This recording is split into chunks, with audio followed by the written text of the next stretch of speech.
HM public school lower चुटिया near Shiv मंदिर रांची। हम बनाते हैं बेहतर भविष्य। नौनिहालों को शिक्षा की राह दिखाते हैं हम। HM play school road number 13 Dwarikapuri lower Chutia Ranchi. Mafia don Atiq Ahmed 10वीं पास था। टांगा चलाने वाले अतीक ने कम उम्र में ही अपराधी चांद बाबा की हत्या कर इलाहाबाद में माफिया बन गया था। अतीक अहमद सुबह तांगा लेकर निकला था और जब शाम को वापस घर लौटा तो सिर्फ 20 रुपए की कमाई हुई थी। घर आकर अतीक अहमद उस दिन बहुत रोया था और फिर एक ऐसी कसम खाई जिसके बाद तांगे वाले का बेटा यूपी का सबसे बड़ा डॉन बन गया।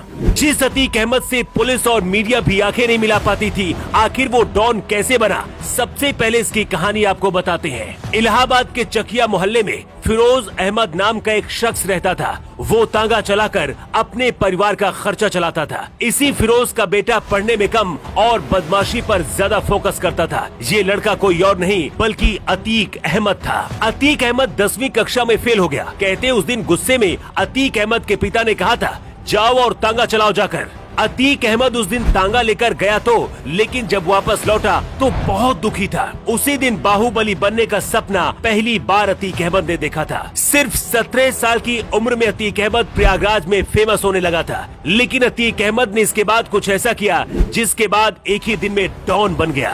अतीक अहमद कैसे बाहुबली और डॉन बना, कैसे अपराध की दुनिया में आया, इसे समझने के लिए आपको 45 साल पहले 1987 के आसपास लेकर चलते हैं। चांद बाबा के नाम से लोगों के मन में खौफ पैदा हो जाता था।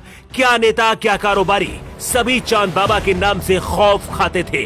आलम ये था कि पुलिस और नेता उस चांद बाबा को मारना तो चाहते थे, लेकिन हिम्मत किसी में नहीं थी। अतीक अहमद अपनी पहचान और बड़ी करना चाहता था। इसके लिए अतीक अहमद ने डॉन चांद बाबा को ही मार दिया। 80 के दशक में चांद बाबा नहीं, प्रयागराज में अतीक अहमद का खौफ फैल गया। पुलिस के अधिकारी और नेता अतीक अहमद के दरबार में हाजिरी लगाने लगे थे। अखिलेश यादव से लेकर मुलायम सिंह यादव तक की तस्वीरें आज भी आपको गूगल में मिल जाएंगी। कहते अतीक को यहाँ तक पहुँचने में सबसे ज्यादा मुलायम सिंह यादव का सहारा मिला। 1995 में जब गेस्ट हाउस कांड हुआ था, कहते उस दौरान इसे अंजाम तक पहुंचाने के लिए इसकी जिम्मेदारी मुलायम सिंह यादव ने अतीक अहमद को ही दी थी। इसके बाद जब मायावती मुख्यमंत्री बनी थी, अतीक अहमद को उन्होंने जेल में बंद कर दिया था। इसके साथ ही मायावती ने भी बुलडोजर चलाया था। लेकिन अतीक के लिए हमेशा मुलायम सिंह यादव संजीवनी की तरह साबित हुए।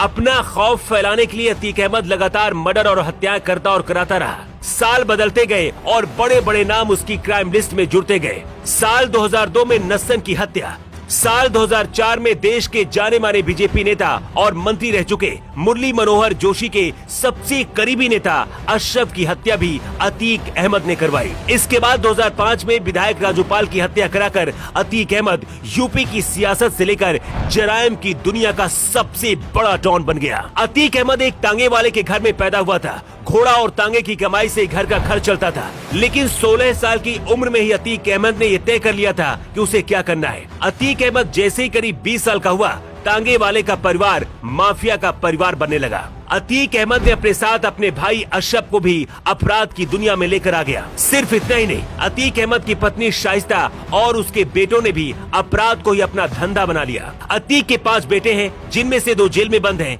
एक का एनकाउंटर हो चुका है और 2 नाबालिग हैं, जिन्हें बाल सुधार गृह में भेजा गया है। पहले अतीक के बेटे का एनकाउंटर हुआ, इसके बाद अतीक और अशरफ की भी हत्या कर दी गई। कुछ लोग सवाल उठा रहे हैं तो कुछ लोग खुशी जाहिर कर रहे हैं। लेकिन इसी बीच अब दावा किया जा रहा है कि बहुत जल्दी अतीक अहमद की पत्नी शाइस्ता का भी पुलिस एनकाउंटर कर सकती है। मिनी लंदन मैक्लुस्कीगंज प्रकृति की गोद में बसा ड्रीम डेस्टिनेशन आपका कर रहा है इंतजार। आइए अपने यादगार लम्हों को बिताइए ड्रीम डेस्टिनेशन में। राजधानी रांची से महज 50 किलोमीटर दूर आपका अपना ड्रीम डेस्टिनेशन।